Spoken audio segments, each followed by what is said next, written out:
Hello, everybody. I'm Sophia Parola with the Garden State Film Festival, and here with me is a very, very special guest. I'm really excited to do this interview. We have Joey Napoli, writer and producer of the documentary feature American Rackets. Joey, thank you so much for joining us today. You're welcome. Thanks for having me. Oh, of course. Thank you for putting together American Rackets and making this feature documentary. I know a lot probably went into it. Before we get into this interview, I'd love for you to introduce yourself and tell our audiences a little bit about the documentary. Sure. So I'm Joseph Napoli by birth, but I go by Joey. The content of the film is directly related to me. My grandfather and my father were both made men in the Genovese crime family. My grandfather died many years ago, and my dad is still alive, who is the catalyst for the documentary.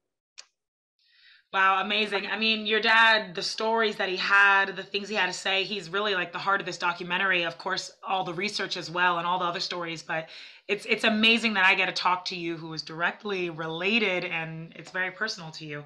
So, Yeah. can I ask you, I mean, how did you like what was it and when was it that you were like, let me make this documentary and why tell the story? Sure. So I've been pursuing film and TV since I'm 18. I went to school in New York when I was 20. I graduated, moved to Los Angeles when I was 27, and I was acting in commercials, films. I was doing the actor thing, which can only take you so far. I always knew that I had this story in my back pocket. I just didn't really know how to go about producing it right away. It took me almost 20 years to figure it out. I'm 40. I'm 45 now, and it once again it was in my back pocket. But I got to a point where I knew that if I wanted to maybe succeed in this business, I was going to have to write this story and make it because it's just too good of a story not to. Yeah. How do you write a story like this where so much of this documentary is based off of the interviews and the stories that the people you have in the documentary telling? How did you write it? Sure. So writing it for me was very easy. I once I formulated getting the interviews that I needed and people to interview. The problem for me was not problem, but what I knew I had to do was I had to have somebody else direct it. Who my director is Josh Weber, fantastic director. We've known each other 12 years. We've worked on many projects together. He's a working director in Los Angeles, and once he came aboard to direct, I felt extremely comfortable because for me to sit with my father and family members and ask them very personal questions, it would have been a hard task, to get initial realistic reactions, to get everybody to look me in the eyes and give me straight answers. I've known these people all my life. Where Josh Weber came in, he was able to come in and just ask cold, hard questions with no hesitation, no inhibitions. That's why I believe the story is as good as it is. Like, it's a great story, but it's written well, patting myself on the back, but it kind of writes itself because of the content. And I knew once I found that director, my buddy Josh, I knew it was going to be a home run. Wow. And yeah, you're right. It is written well. Pat to you as well, and it's honest and it's deep, and I couldn't believe some of the things I was hearing, and I couldn't believe that you were able to get these people saying such personal and really it's heavy stuff that Sure. I couldn't imagine. How did you get these people to be honest and vulnerable and tell these personal stories? How did you gather all these people together? So I wrote it and created it. So I did most of the legwork as an independent producer. I didn't have 5 and 6 people working for me. That's why I said it took 6 years. I sent emails, found people related to the story. I had transcripts from my father's trial. I did a FOA, Freedom of Information Act from the government. I received a lot of documents. I hired a fantastic researcher, archivist in New York City. Her name is Luann Jones, and she is one of the top archivists on the East Coast. When I hired her, she gave me like a half the story.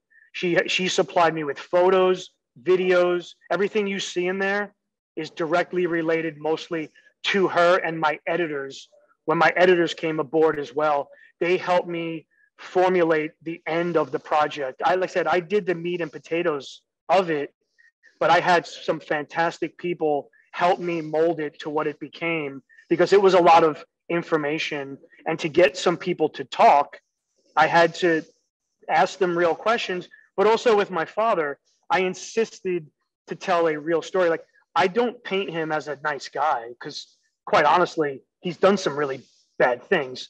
Some we can talk about, some we cannot. There's a lot of things in the documentary that if you again, you've seen the documentary, he answers questions like he starts answers with, in my opinion, because he has to, because he was not convicted of all of the charges. He was only convicted of some. He was acquitted on a few, which one of them being conspiracy to murder. So we had to be very delicate with the way he was answering questions. Wow. And he was a professional. He's a born star. My dad is he should have been on TV his whole life. He has a wonderful camera presence. I will say that. He didn't need a lot of directing. He just needed the questions to be asked. Wow. That's insane. 6 years, you hired a researcher, you got this document that you have for, I don't know the exact document that you said, in order to say the information. How did you know all of these things you had to do? Have you been a producer before? Was this like very easy for you, or was this all new?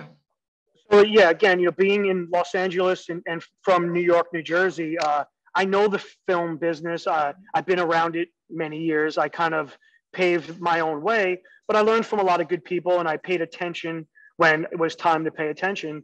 So when this came about, I would say producing came very easy for me. But I learned a lot along the way because of hiring, finding out from, word of mouth, people sending me to someone. And every time I got to another person, they had another story or another person that I could talk to that made it a little bit easier. Again, it took me 5-6 years. Now, if I was a seasoned professional, it might have only taken me a year. But now going forward on the next project, hopefully that only takes me a year or two. That's the goal. I'm sure. So I learned a lot along the way. I learned a lot in the writing, creating process. Because again, I was trained as an actor. I didn't get into the writing and producing so much until, American Rackets. I had done one project before this with a few people. I wrote and produced. I learned a lot from that, and I took it into this project. Yeah. So Joey, what was it like for you to, so were you in the room with a lot of these people when they're doing the interviews, or no, because you were very close to it and you didn't want to be? Yeah, I was present for every interview. Wow. I was in the other room. Wow. What was this like for you? I mean, this is your father saying most of these, and these are other people that know you, that know you're directly related. What was this like for you reliving all of this? Quite honestly, like, I'm almost going to start crying. It was again, it was a passion project. Yeah. But I learned things that I didn't even know going into it. So my oldest brother, Rocco Jr., is, thank God for him, he was invaluable to me, because when my father was arrested, I was 11 years old. Wow. My oldest brother was 18. So he had an insight to things I didn't. He was around for a lot of things that I don't remember or just was too young. And his interview, in my opinion, was the caveat. He was able to speak for my dad, for my grandfather who's dead. My grandfather couldn't talk for himself. Mm-hmm. And his history goes back to the 1930s. My grandfather was around doing the numbers racket in the 1930s when nobody else was. So again, my brother was invaluable to me in this process. Wow. I feel for you. I'm about to cry too. I'm 11 years old and that happened to you. I mean, you don't know how many people were affected by like generations of what their ancestors did. So that's just amazing that you sat on this idea and you made a documentary. And I'm happy it took 6 years, because you could really tell how much went into this making of this documentary, watching this documentary. Surely. I mean, if I would have finished in 4 years when I could have, it wouldn't have been as powerful. because right after I was ready to sell it when COVID hit, and I was at Sundance Film Festival in 2020 when COVID first was coming, abroad. And if I had sold it then, I would have not been able to include certain things that are in it now. So everything happens for a reason. I mean, I'm not completely going to smile about it because it dipped into my pockets, but everything happens for a reason going forward. I tried to get into Garden State Film Festival. 2 years I was going to attempt it. I was going to try to get into Tribeca. Now that I had to wait, I'm able to premiere at Garden State Film Festival, where I've always wanted to, because it's a total New Jersey project. Absolutely. To premiere here, that's amazing. So I couldn't be more honored to premiere at Garden State Film Festival and on Saturday night. I have the Saturday night time slot at 8:30. And it's crazy. I mean, how many like mob stories do we know? People love people love films like these. People love stories like these. And then we have this documentary that is real, that is honest, that is deep. And the person who made it is in the family. That's just, it's crazy to me. I'm really happy it's premiering at the Garden State Film Festival. Thank you. No, thank you. It's like I said, it's everyone has a passion project in their life, and this one is mine, and I got to make it. Wow. So to wrap up this interview, even though it's really fantastic, I mean, it took you 6 years to make this. I know that you're obviously going to make much more work. You've had a very successful career that's only growing. Where do you see American Rackets going? Like, what are your hopes for this documentary and other projects that you're going to make in the future? Great question. So I have a lot of content that I've been working on. As I mentioned, to me, this is the thing that gets me to the thing. Hopefully. Now, I've written American Rackets as a TV series as well. Wow. I'm pitching it currently as a 5-season potential series, a 3-season series for sure. 5 seasons if it did very well. So I have a 3-season pitch currently right now, totaling 30 episodes on paper for anyone who's willing and able to read it and is interested. Oh my gosh. And here I am interviewing you before it all happens, and it is going to happen. The goal is for me to potentially play my dad in the series, but looking at the way I've written it, the age, again, I'm 45, the age might not work out, but I have potential to what's the word I'm looking for? To depict my grandfather in the series. Wow. So if it happens, I'm pitching it because my grandfather was about 50 years old when he really blew up. In 1958, 1953, he gained a lot of clout. He was going back and forth to Cuba, meeting with the ex-prime minister Batista. They were very good friends. This is before Castro, when they were trying to build casinos in Cuba. I have pictures with my dad sitting on Batista's lap when he's like 5 years old. So my goal and hope is, if a series goes, I will insist I get to play my grandfather. You absolutely should. And the series is going. I mean, watching this documentary, I'm thinking, like, why isn't the film, series, whatever it is, it's going to happen. The story is... And it could be a film as well. I've written it potentially as a film.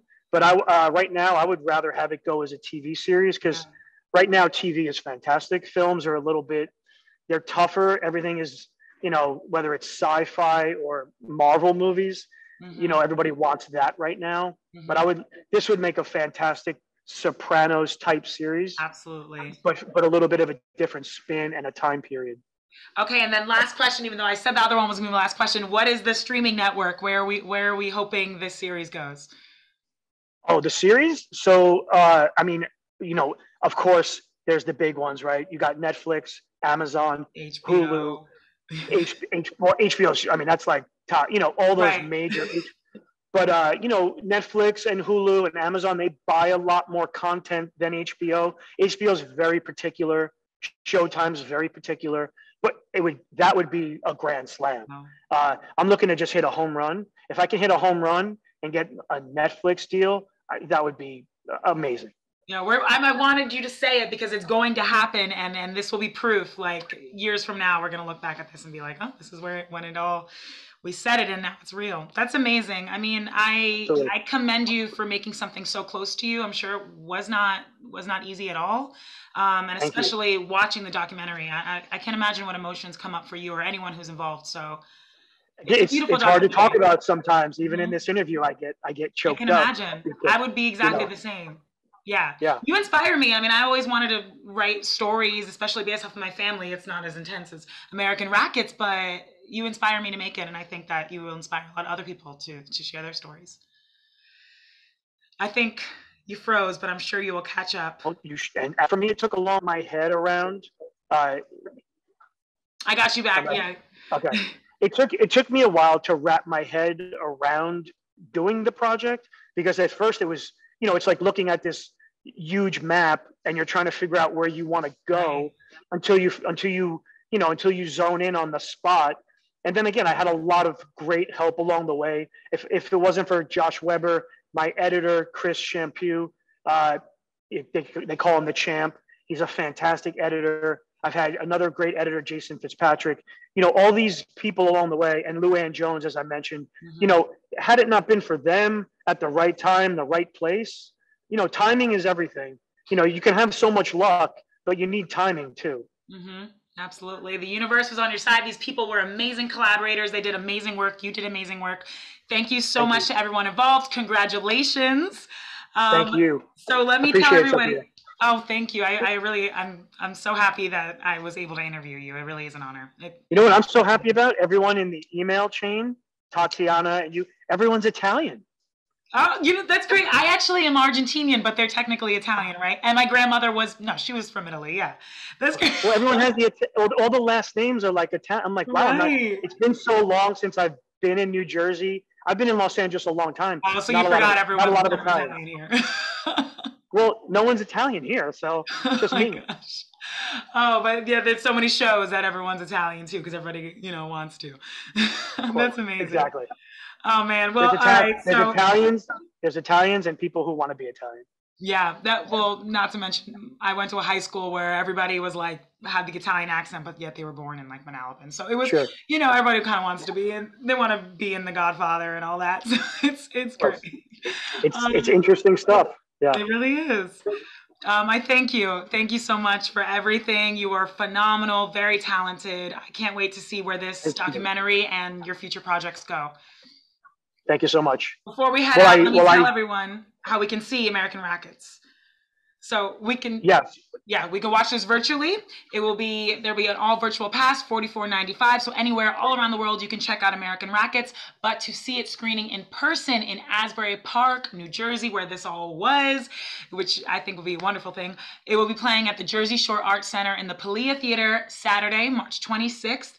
8:30 to 10:30 p.m. Saturday night, Jersey Shore Arts Center. Watch American Rackets. Yeah, I think it'll be an amazing screening. Congratulations, Joey. Thank you so much for taking some time to talk to us. As well. Thank you so much. I appreciate the time.